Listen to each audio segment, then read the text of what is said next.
আমি যদি আপনাকে জিজ্ঞেস করি আপনি কোথায় বসবাস করেন, আপনি বলবেন যে আমি দিনাজপুরে থাকি। আপনি আমাকে জিজ্ঞেস করলে আমি বলবো আমি রাজশাহীতে থাকি। অথচ সত্য কথা হচ্ছে, বাস্তব কথা হচ্ছে, আমরা কেউ রাজশাহীতেও থাকি না, আমরা কেউ দিনাজপুরেও থাকি না, আমরা কেউ বাংলাদেশেও থাকি না। আমরা আল্লাহ সুবহানাহু তাআলা যে সময় সেট করে দিয়েছেন, মহাকাল, মহাসময়, এই মহাসময়ের একটা নির্দিষ্ট জায়গায় আমরা বসবাস করি।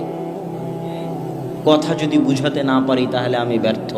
আমার জন্ম 1993, আমার মৃত্যু আল্লাহ লিখে রেখেছে, মানে 1993 থেকে আমার মৃত্যু পর্যন্ত যে সময়টা, এই সময়টার মধ্যে আমি বসবাস করি। এই সময়টার মধ্যে আমি চাইলে সৌদিতেও থাকতে পারি, আমি চাইলে বাংলাদেশেও থাকতে পারি, আমি চাইলে ভারতেও থাকতে পারি, কিন্তু আমার থাকার জায়গা এই সময়।